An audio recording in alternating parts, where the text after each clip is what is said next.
Scott Bills, who joins us via broadband from near the crash scene. And Scott, can you just first describe the scene there to us? Well, Andrew, it's a terrible scene. That's the only word for it. There's really very little left of the helicopter itself. There's a big charred ground where the crash happened. We flew over and all we could make out was a small section of the rear propeller and a small section of the main propeller. Everything else is basically just blackened ash. It's quite hard to find. It took us about 10 to 15 minutes to find it because it was destroyed so completely. Scott, have you had a chance to speak to any of the locals there? Have they managed to tell you whether perhaps any of them saw what happened? We did actually. We spoke over the phone with a witness who, the crew was actually on a small island near where the crash site, just before the crash happened. They were actually filming there. We spoke with some of the people they were filming. They said the chopper took off at about 7 o'clock last night. It flew off quite low, and then it made some manoeuvres that they considered to be unusual. The helicopter then fell down out of the sky and they saw a big red glow, and that's when people started looking for it. It took them a good hour to actually find the scene.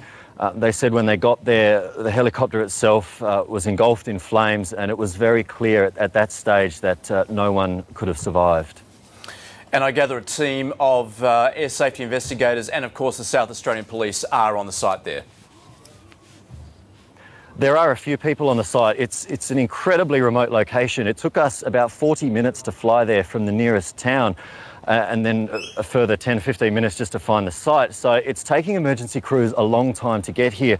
The witnesses told us when the crash happened and they found the wreckage and raised the alarm, it still took an emergency helicopter about 5 hours to get to the site.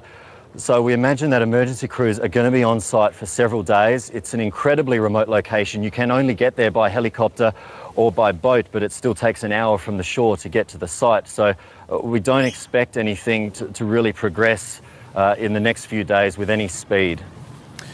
Scott, of course, there has been a lot of speculation about the weather in the area at the time of the crash. The Air Safety Transport Authority said they're not... well, they can't tell us exactly what the conditions were there. Any indication from people you've spoken to?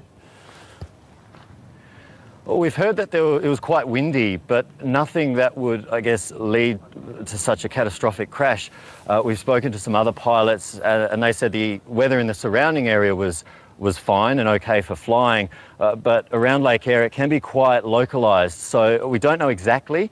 We've heard that there was some wind, but at the moment no one's given us any indication that the weather would have been so bad as to have contributed to the crash. Scott, you say, I mean, we're just seeing pictures there of the crash site at the moment. You're saying it is very remote, difficult to get to. How are people actually getting into the scene there? A helicopter is basically the only way. When we were there were a few helicopters that landed. The police brought up their helicopter. That took some time, so it was hours before police were even on the scene.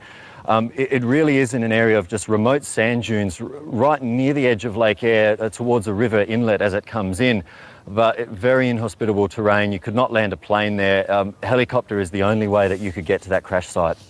Okay, Scott Bills on the site there, or near the site in South Australia of that helicopter crash. Thanks very much.